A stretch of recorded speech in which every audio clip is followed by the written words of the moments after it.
Muy buenos días, amigos. Aquí Jorge Borges Rodríguez, su amigo, gustoso como siempre de platicar con ustedes, platicarles estas cosas que me gusta platicar, ¿verdad?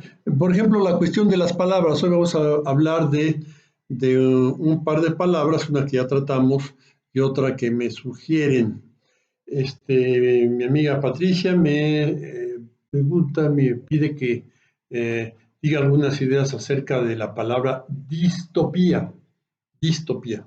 Bueno, antes de eso, quiero plantear dos cosas. Una, para todos aquellos que me dicen que nuestra cultura hispánica con un alto contenido español, no está dada para las ciencias experimentales.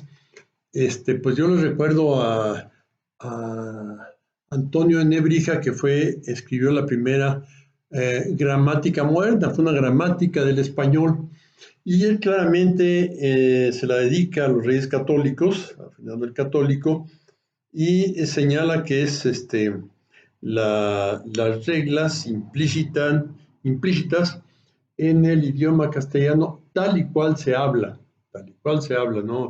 no, no se plantea Nebrija la gramática como una ciencia eh, normativa, que en cierta manera es bueno que nos normemos por ella, pero es una ciencia descriptiva y lo hace muy bien.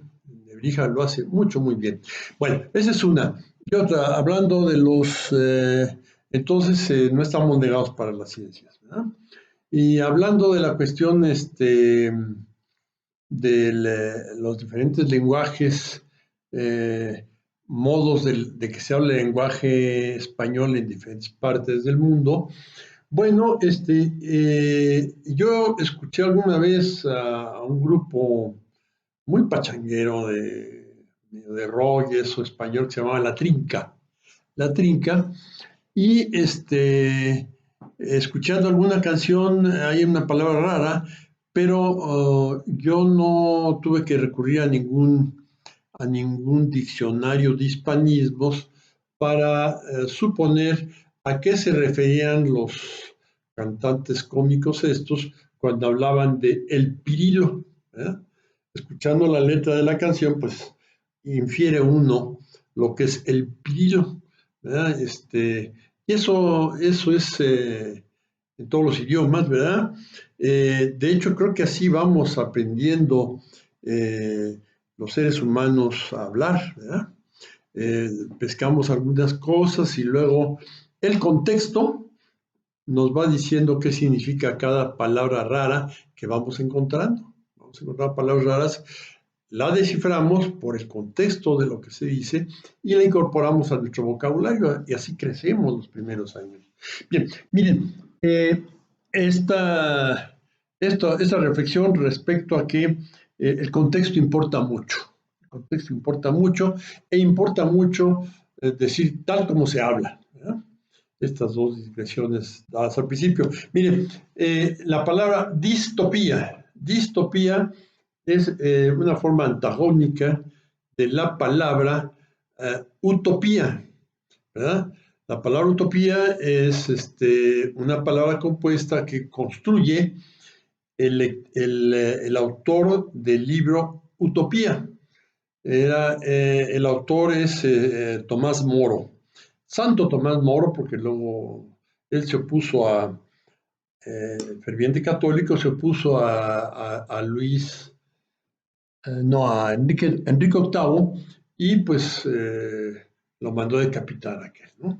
Entonces, bueno, eh, esta, esto lo construyó él. Él era seguía al final de la Edad Media. Tomás Moro es de los años 1500, en pleno Renacimiento. El principio de la Edad Media, hay un filósofo cristiano que es Santo Tomás, no, perdón, San Agustín de Hipona. Él es platónico, ¿verdad? Platónico y por lo tanto platónico racionalista, ¿verdad? Y entonces él, basándose en la filosofía de Platón, construye una visión de un aparato filosófico para la fe cristiana. Más tarde, Santo Tomás de Aquino adopta el punto de vista opuesto. San Agustín era platónico, por lo tanto era idealista, racionalista, y Santo Tomás de Aquino adopta el punto de vista de Aristóteles y por lo tanto es eh, realista, empirista.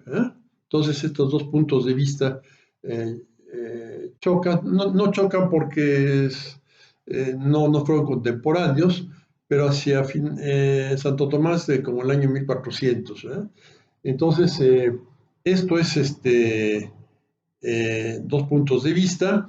Hay cierta discusión durante toda la Edad Media, a veces fuerte, pero en general ya hacia el final no le da tanto. Santo Tomás Moro es decapitado por cuestiones de carácter político, no filosófico.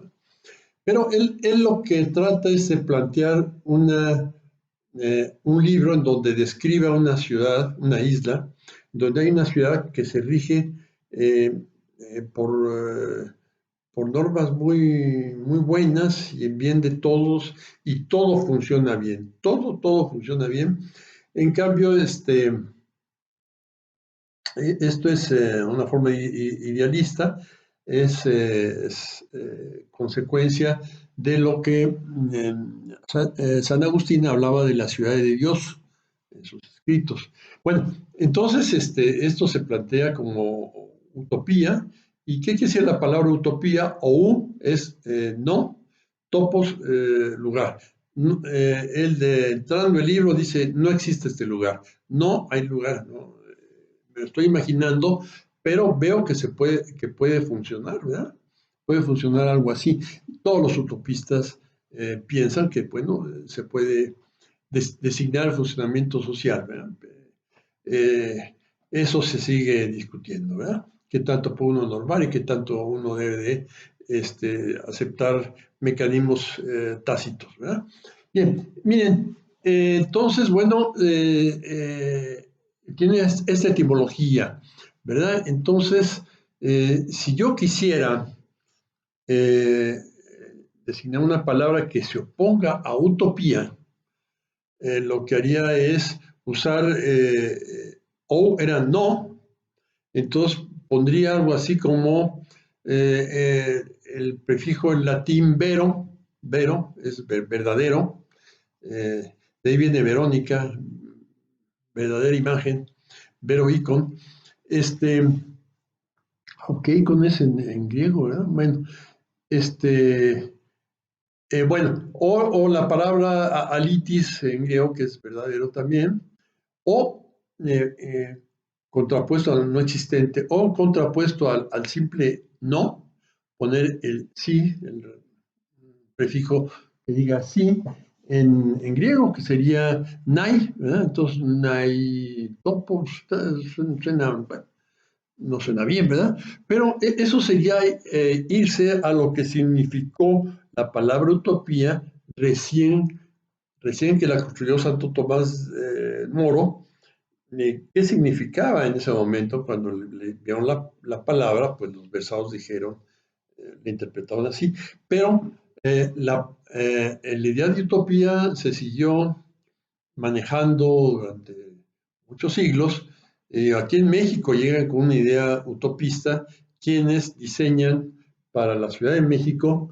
Para la Ciudad de México se diseña una cuadrícula. Las calles son una cuadrícula.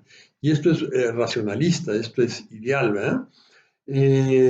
Podemos ir también a contemplar la obra social y urbanista de un gran utopista que vino a dar acá a México, que es Vasco de Quiroga. Vasco de Quiroga funda este, Pátzcuaro, en el antiguo reino purépecha, llega a evangelizar a los purépechas y construye esa pequeña utopía que es la ciudad de Pátzcuaro, hermosa, ¿verdad? Nos conmueve visitarla. Bueno, eso hace Vasco de Quiroga bajo un punto de vista utopista. Y luego, acuérdense cómo Marx se echa contra los socialistas utópicos, ¿verdad? Todos aquellos socialistas que planean pequeñas unidades en donde las cosas funcionan idealmente. Entonces, ese socialismo utopista, utópico, es denostado por Marx, ¿no? Fuertemente. Pero bueno, ahí tenemos la evolución y la palabra utopía ya tiene un significado actualmente, en el siglo anterior, al siglo XX, un significado muy diferente al del siglo XVI, claramente. Entonces, lo que lo que hay que hacer en obras antiutópicas, ¿verdad? Como esto se dio varias veces, ¿verdad? En época de la Revolución Francesa, previo, Rousseau asume una posición utópica respecto a un contrato social ahí muy abstracto, sobre lo cual desprende racionalmente consecuencias sobre una teoría política, una teoría del Estado. Versus pues digamos el enfoque de Locke o gente así, pero el que sí lo critica mucho por esto es Voltaire, que escribe Cándido. Cándido es Rousseau según el punto de vista de Voltaire. En fin, y así nos vamos hasta este siglo en donde hay notables obras que nos pintan para el futuro, igual que más o menos planteaba Santo Tomás Moro, Moro, planteaba en el futuro cercano cualquier cosa menos una utopía. O sea, que las cosas se van a poner muy feas, dadas las tendencias actuales, las cosas que ya están en camino actualmente, pues las cosas se van a poner muy feas, ¿verdad? Pensemos, por ejemplo, en el futuro que describe Herbert George Wells en su obra La máquina del tiempo, o Aldous Huxley en Un mundo feliz, o George Orwell en 1984. Son, dadas las tendencias que había cuando se escribieron estos libros, pues plantean un futuro feo, ¿verdad? Las cosas horribles, ¿no? Que pasaban en un mundo feliz, un mundo así que todo el mundo es un autómata, ¿verdad? No hay infelicidad porque tampoco hay felicidad, no hay nada, ¿verdad? O este, o 1984, ¿verdad? O también esa obra cinematográfica espléndida de Fritz Lang de Metrópolis, ¿verdad? También es algo por el estilo, ¿verdad? Son cosas que se contraponen no etimológicamente a la palabra utopía, ¿verdad? Porque entonces tenemos que crear estos monstruos de naitopía y cosas así, sino a la idea actual. Y eso se prefiere usar, se construye recientemente. Yo de chico no había oído esta palabra, la recuerdo de hace unos 15 años para acá, o cuando mucho, ¿verdad? Entonces, que se han construido para describir este tipo de obras que te pintan lo contrario, no una utopía, sería distopía como desagrado, como disfunción, ¿verdad? Lo contrario a función, lo contrario a grado, pues se usa la palabra, prefijo dis o des. Entonces, estaría construyéndose esta palabra para decir lo contrario a la utopía bajo una inferencia de cómo van las cosas, no, no es a lo tonto, no es a decir, le voy a criticar esto por nomás, se lo critico. Argumento que las cosas van en esa dirección, no es cualquier cosa, ¿eh? Bueno, hay varias palabras que se han creado recientemente en cine, y probablemente también debe ser en novelas y eso. Se habla de precuelas, ¿verdad? En lugar de secuelas. En una película se hace una película, Nosotros los pobres. Entonces, una secuela de Nosotros los pobres, ustedes los ricos. Y una secuela de la secuela es Pepe Toro, ¿verdad? Eh, pero aquí se trata de ir al revés, ¿verdad? Una precuela. Precuela han construido esa palabra y no me disgusta nada. ¿Qué será? La segunda parte del Padrino habla de pues, cuando él es perseguido en Sicilia y llega a América y todo eso, cosa que no trata la primera versión del Padrino, la primera película, ni siquiera la primera novela, esto está en la novela posterior. Entonces, se han construido estas palabras, no hay que buscarle por el lado de la etimología, sino por el antagonismo a una idea cercana respecto a cosas que van a funcionar idealmente. Eso es lo que, según mi punto de vista, eh, pues no es que responda, pero espero que a mi amiga Patricia, que me mandó la pregunta sobre la palabra distopía, pues espero que sigamos dialogando, ¿verdad? Sobre estas cosas, ¿verdad? Son cosas muy interesantes. La otra palabra, mi amiga Olga me manda un escrito en donde se habla de la, de la palabra eh, resiliencia. Resiliencia. Cómo la capacidad de resistir a la adversidad. Eh, bueno, eso yo creo que es un traslado un poco lateral, ¿verdad? Pues para eso ya hay palabras, yo diría la entereza y cosas por el estilo, servirían para describir a una cosa, un carácter de esa naturaleza, pero pues yo será porque la habría oído antes en mi clase de estáticas en un par de años como resistencia al impacto, y que la primera vez que lo oí aplicado al contexto psicológico, se lo oí a una amiga psicóloga que se refería a un profesor de la UACM, ya no sé qué situación que se dio, como una persona resiliente, resiliente. Yo dije, bueno, esa palabra ya eh, me la sé, ¿verdad? Desde hace muchos años, y refrescada con una discusión que hubo acerca de la resiliencia del acero, cuando después de la caída de las Torres Gemelas se abrió, hubo una reunión, Instituto de Ingeniería, en donde se hablaba de cómo la resiliencia y la resistencia del acero se ven alteradas por el calor, ¿verdad? Entonces, bueno, con esto se me refrescó, entonces lo tenía muy fresca la palabra para cuando mi amiga Araceli se lo aplicó a este profesor, ¿no? Entonces, resiliencia siguió peleando, bueno, usándola yo, solamente para el contexto de resistencia al impacto, no a la tensión.